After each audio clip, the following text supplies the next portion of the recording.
Hi everybody, welcome back to my YouTube channel, the Chronicles of the Father-Daughter Journey. I promised you guys that we were going to have a Christmas special, and here we are. It's the week of Christmas and I'm super excited. I told you guys I'm gonna have a special guest, and I do. So grab your hot chocolate, get your coffee, get your blanket, get cozy, and see you soon.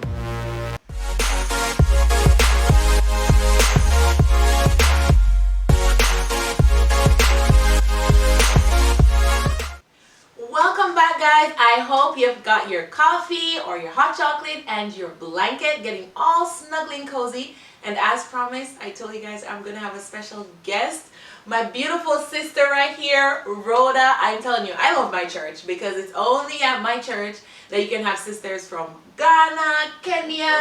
Like, you see this beautiful lady right here? I'll say no more, and I'll just have her introduce herself.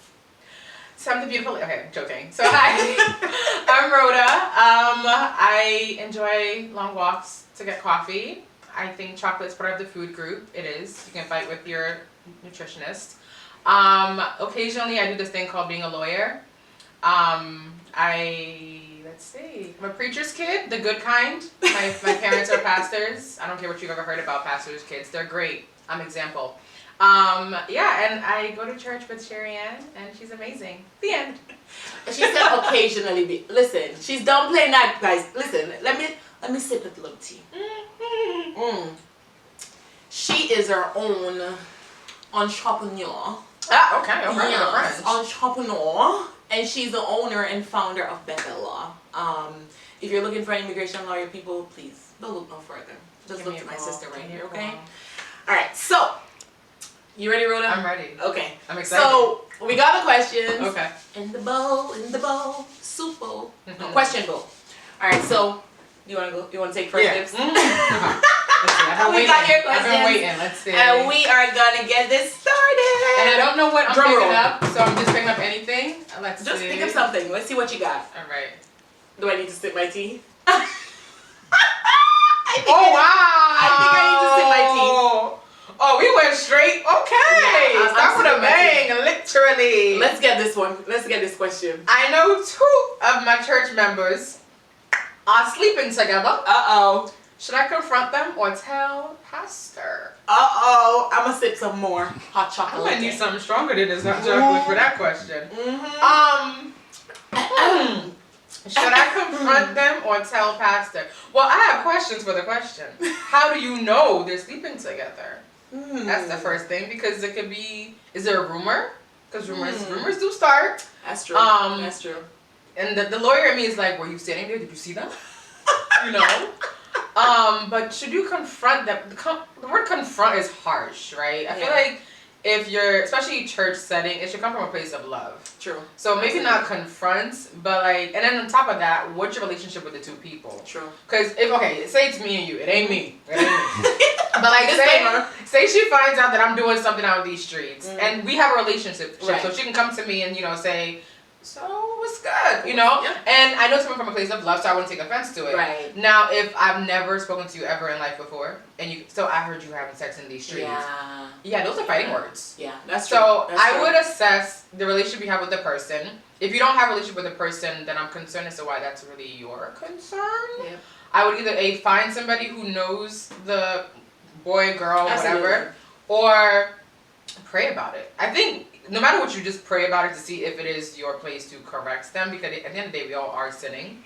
So also assess yourself, like where you're coming from. Is it from a place of judgment, being judgmental, or like there's a lot of questions. Now, telling pastor, I don't know if I would right away. Like that would not be my go-to, because one, I feel like, as a pastor's kid, I know pastors go through a lot. There are a lot that they're dealing with, from like taking care of the congregation, to take care of like the church business aspect. Yep. And a part of their job is like to teach us so that we can learn and handle things on our own. Like we're supposed to go out and be little pastors ourselves. So if you are like mature enough to handle it on your own, then handle it on your own and not, run to the pastor. But if it, stuff hits the fan, then I wouldn't tell the pastor. That's a lot. Yeah. Hey, oh my God. I don't know. What do you think? I don't know if I would tell a pastor. and I agree with you. I mean, it depends. You really have to assess your relationship with the person, because it's true. Like, if you don't know me, and you're gonna be coming to me like, oh, you know, you guys sleeping together, I'll be like, what? Where you coming to me with that? Like, I would deny it. It's my dying day. Like, I don't know. Sleeping. I sleep. I know what you're talking about. Yeah, and he sleeps in his bed. I sleep in mine. What are you talking about? Who's he? Like, never met in my life. Like, I would feign ignorance. Like, aqua amnesia. Never met in my life. No. But if you're someone, if we know the person, like if we know each other, it's a different cup of tea. All right. Okay. All right. That's a nice one to get us started. That's the first question. I'm concerned about the rest. Okay. Let's see. This one looks like it's a long one. Oh my gosh. Okay. Oh, I got two. No, okay. I'm being greedy right now.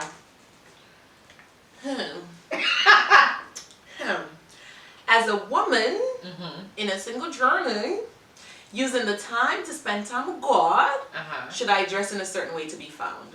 No.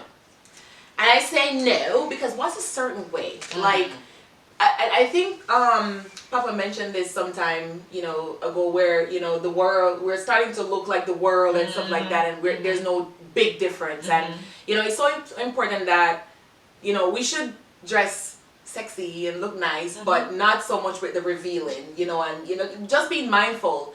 And we need to have some honest friends. Listen. Be honest, please. Listen, we need to have some honest friends. We know that this outfit is not working and it's not for you. And you're gonna, yes, girl, slay. Yes, and it does not work. It's not a good slay. We really need to have some honest friends and say, listen, you're presenting, the kingdom in Christ. Just be mindful of what you're wearing. You still can look good. Not to say you're supposed to wear a button all up to your neck and turtlenecks and long johns. No, but there are different apparels that you can wear that you can still look nice and sophisticated and fancy. Oh, I like that, fancy. Fancy. You don't have to be naked. You can look sexy with clothes on. Exactly. You can still be covered up and have clothes on. Like, look at this. We have PJs on and I think I look good. Yes. Thank you. And I'm covered by the blood and with clothes. Hallelujah. Amen. Amen. No, but that's true. Especially the friends part. Yeah. Because I have seen, I'm sorry, some pictures and things posted. Yeah. And I'm like, did they get dressed with the lights off? And did their friends not see them? Like, who took the picture? I know. Like, Yeah. And thankfully I have friends, and I would hope that, like, if ever I posted something and you're like, bro, that's not it. Immediately. Absolutely. I actually did that before on Snapchat. I think I posted something and my eyebrows looked really dark. Yep. And one of my friends messaged me like, okay, take that down. And within a That's second, exactly. That was Snapchat. That's not even like, for the masses or like Instagram. So I'm like, yeah, you need friends like that who tell you take it down. Right. Especially if you're single, you want to be found. You want to look nice and presentable. Don't nobody want to be with you if you look crazy. Exactly. So don't go out there looking crazy. Yeah. You can still look fly. Okay. Yeah. All right. You're up. Next question. Okay. Yeah. These questions are good. Oh yes, they are. Let's see. Let's get the bottom here. Oh, is that two? Okay. I think so. Alrighty. I can relate with this one. Oh boy, let's hear this one. I had so many plans this year, and then COVID happened. Oh my god. I am so confused as to what to do next. Any advice? Child? I'm trying to figure it out myself too, honestly. Aren't we all? Yeah, COVID just kind of threw a wrench in everyone's plans. Yeah. And as to what to do next, one, I think the fact that you even have the opportunity to think about what to do next is a reason to be thankful. So I think start with be thankful that you're alive, because too many people died this year for me to be like, okay, I wish I'm mad about my plan, because I'm supposed to go to Italy and real pasta. Listen, people, this lady here, she's world traveler, okay? Well, aspiring world traveler. Christmas is coming. I wear a size aisle seats and flight tickets. Thank you. But I think to me, like, yes, in the beginning, especially when the dates were going by, I think I was supposed to go to California for the first time this year in June, and then COVID happened, and I was upset. But then after I got over that, I was like, you know what? I can plan it to go next year. Right. But there are people who can't, who are dead. So for what to do next, just reschedule. A lot of the flight, and I would know this, the airlines and hotels are actually allowing you to move your dates. I think your points are still being saved. Hotel, so it's not over. There's still things to do, especially for next year. Absolutely. And then if you were gonna travel twice this year, just go 4 times next year, like I plan on doing. Double up, people. I like that. Double up. That's it. But be thankful that you're alive, because I like that. I like that. It's so hard. Like, it's so hard to try to be thankful. But as I mentioned in my last video about just bouncing back, it was tough. It was tough. There are a lot of things that I was expecting, you were expecting, a lot of people watching that they were expecting, but just understanding that everything's gonna work together. Everything's gonna come together. And I really like the point that you said that the mere fact that you're looking to what's next, there's hope. There's hope, exactly. And you'll be fine. We all will be fine. Yeah. We all will be fine. You can't plan a trip from the grave. Right. So, there's that. There's nothing more I can say. All right, let's see what's up. Moment of truth, dot, dot, dot. I'm going to put this back. I'm just kidding. I'm about to say, what is it? It looks really long. It's not long. Okay. What should I do at the first sign of abuse? And how long should I stay in an abusive relationship?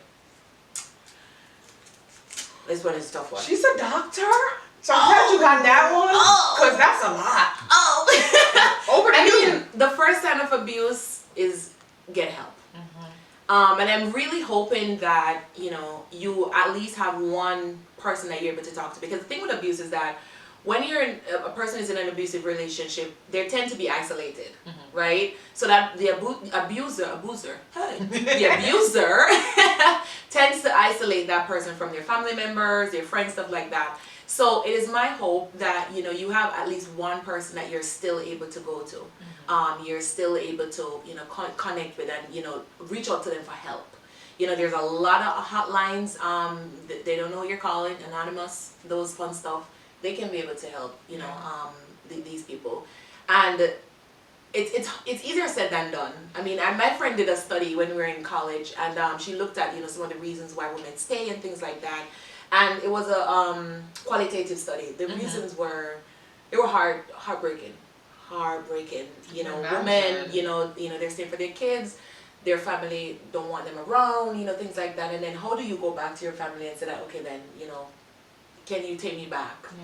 It's tough. And so just reach out to help. Don't try to, as much as possible, you are the one in the situation, you will know what you're going through.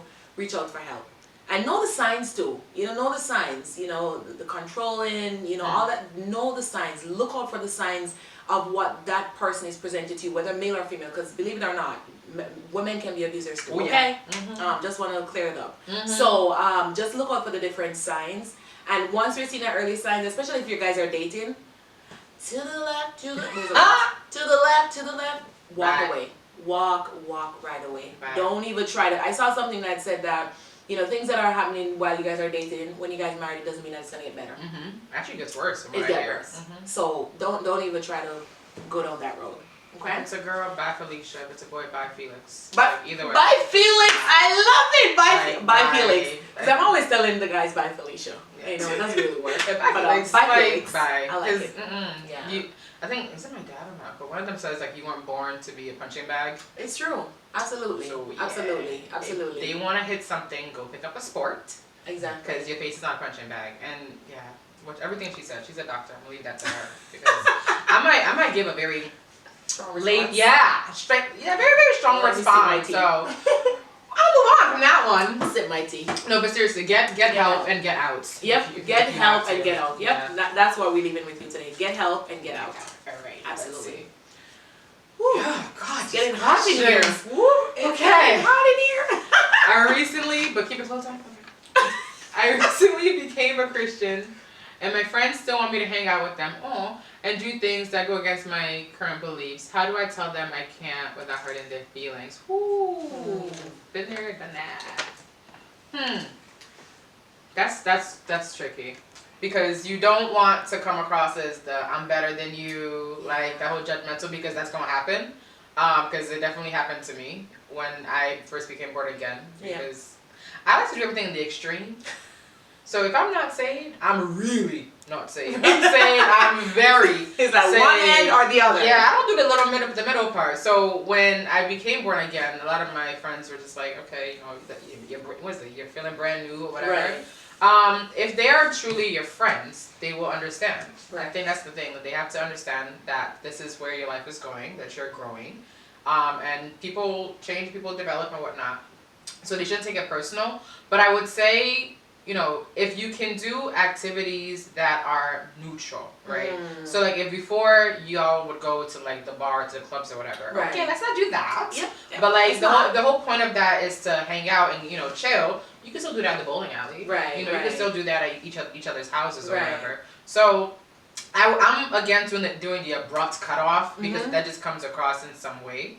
And for all you know, maybe your role is to evangelize to them, you know, and because I think, I'm not going to quote scripture because I don't remember exactly where it is. It's in there somewhere about like once you become born again or you become saved, it's like as a household. Like it also affects like your household. So if your friends are really close to you, maybe now you become born again, you are that light, you know. So absolutely. Don't cut them off. Hang out with them definitely.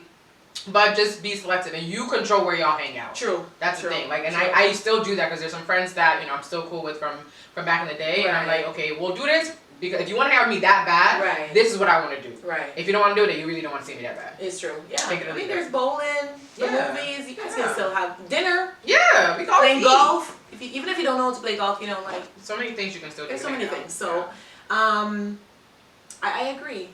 So this is what we're gonna do. We're gonna take a little breather. And we're going to be back. Because we got more questions. A lot. I'm excited. For you. We got more questions. For you. Yes.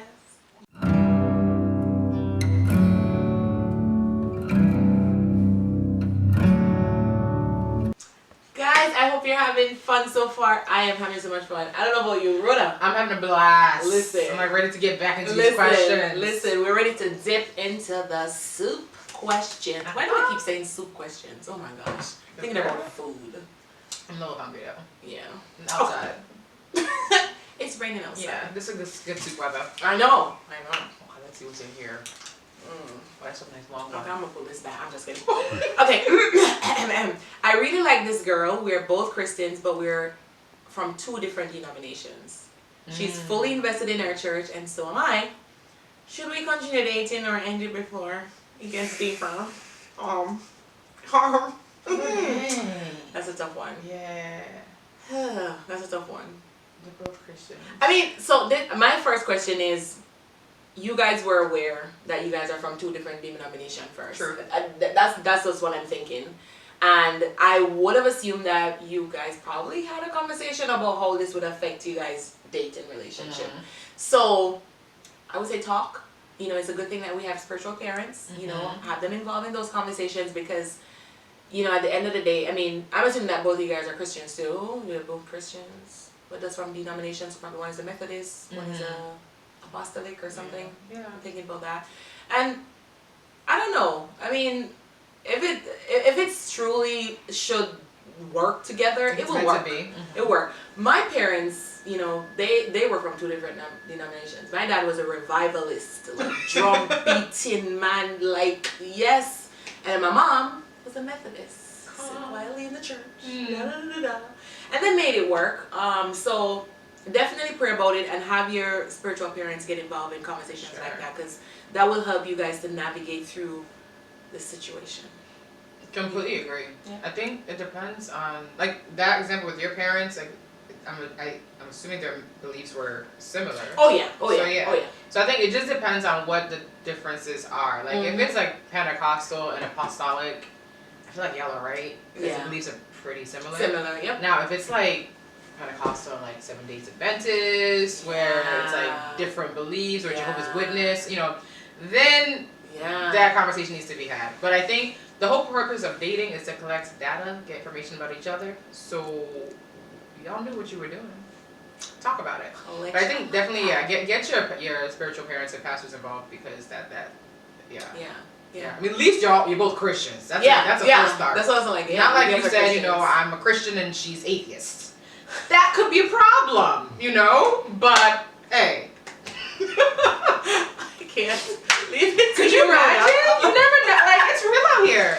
fall in love with somebody, person's like, so I don't believe in God. I don't believe in God. Who is God? I'd be like, well, that's rather unfortunate. Nice to meet you. Bye. Bye, Felix. So. I'm getting it. Bye, Felix. Let's see. How do I tell a good friend that he... Oh my God! What is that? Come on, read it out. That he or she has an huda. Odor. Problem.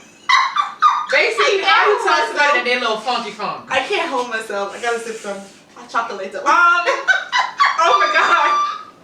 I can't hold myself. Wait, is it a friend? Oh, it's a good friend. It's not just a friend. It's just a friend. It's a good friend. Okay. So like we talked about the whole, how you're dressed or your makeup and whatnot, and I would hope my friend would tell me like, sis, this is not it, and I would take it in good faith. Yep. So if it's a good friend, they should take this good advice in good faith. You just gotta tell them though. Just tell them. Yeah. Or holidays are here.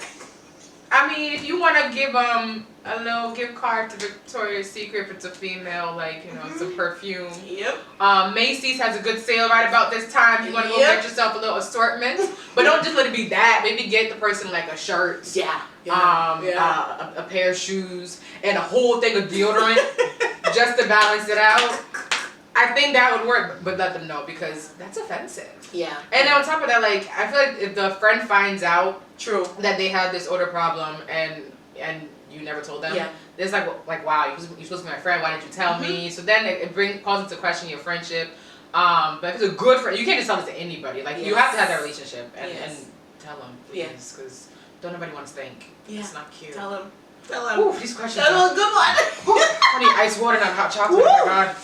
Let me ring this up. Okay. How do you let a coworker know that you're not comfortable with him or her blatantly going against company protocol? This is a good one. This is one of my pet peeves right here, so it's a good one. I'm very direct when it comes up, because listen, I ain't getting no trouble for nobody, okay? So if I see that person, again, it comes back, and I think a lot of the questions that are coming up, it talks about like relationship. Yeah. What's your relationship with a person? Is it a close one? Is it not so close one? But I'm thinking that, we would have some form of work relationship. So I'm saying that, listen, I don't think this is okay. These are some of the consequences or some of the outcomes of this behavior. But I'm just not going to sit there and like, okay, then, no one is watching. Because listen, for me, God is always watching. Facts. Ooh, okay? That's a word. So even if they don't have no cameras or the boss is not there, we just have to set clear boundaries and clear guidelines and this and that. No, I'm not comfortable with you doing this. I'm coming to you as a friend. But if I have to talk to you again, then I have to report to supervisors, which I hate doing. Fair. But listen, I'm coming to you first, right? Fair, yeah. So I think that's how I would navigate that situation.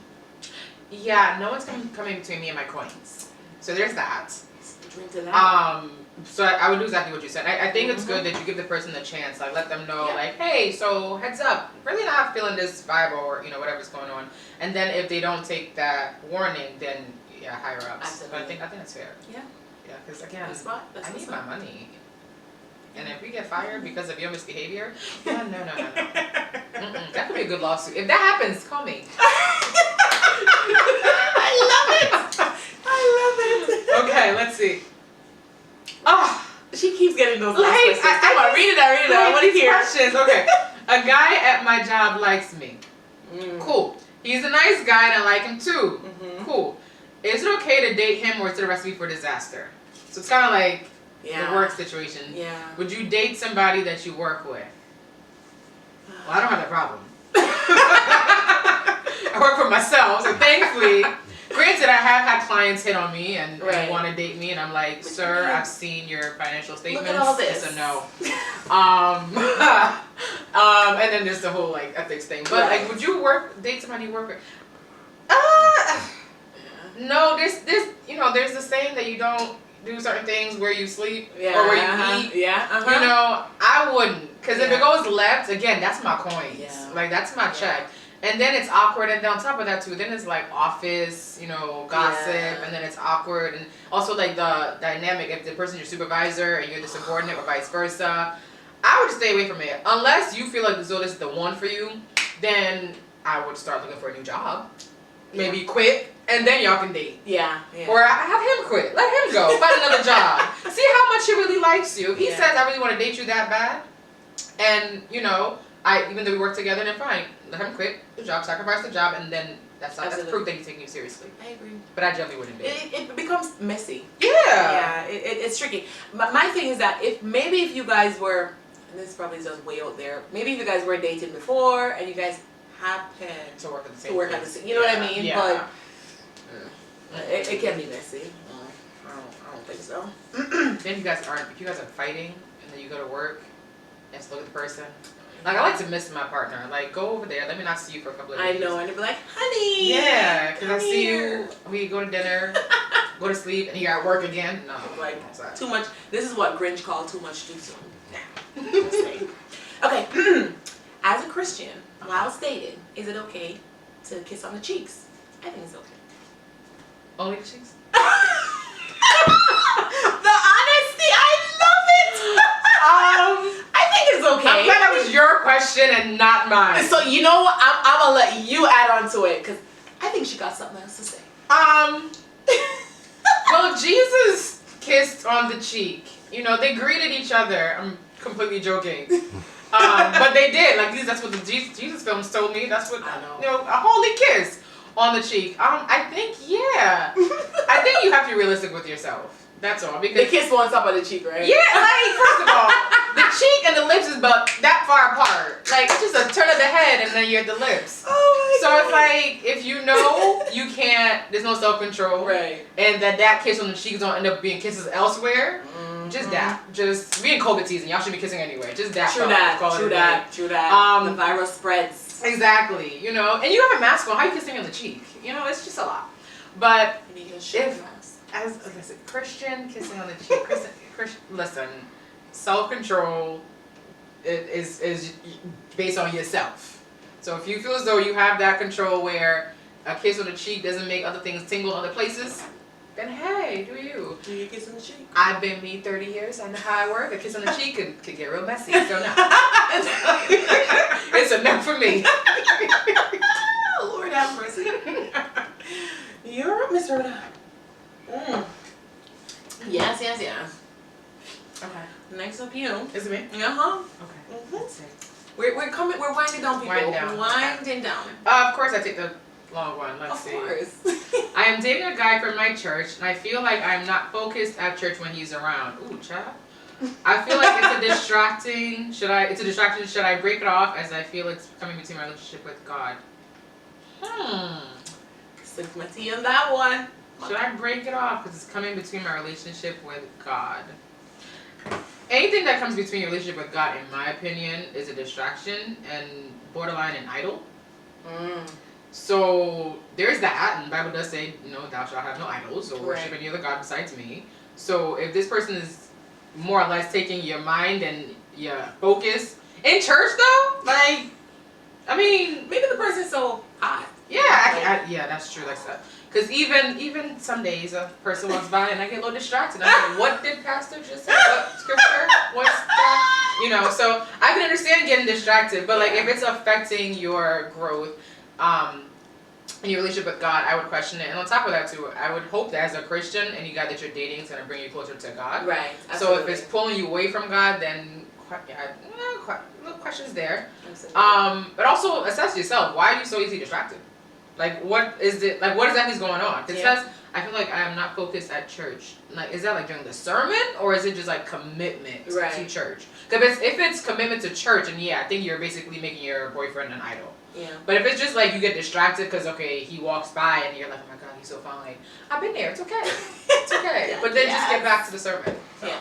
Yes, he'd be fine. There goes my baby. I feel like you should have that moment. Like if I see my man, I don't want to be like, wow, he can't be my man. It's true. Sorry, I need to be like, wow. Yes, we need the wows. Yes. Okay. Lord. This the last one. Okay. Let's see. Lord Jesus. The big last one. So been dating a guy for over a year. Okay. But there's no talk of advancing the relationship. How do I approach him? What y'all doing over here? No advancing, huh? Oh, that's your question. Sorry, go ahead. So Rhoda said, what y'all doing? I mean,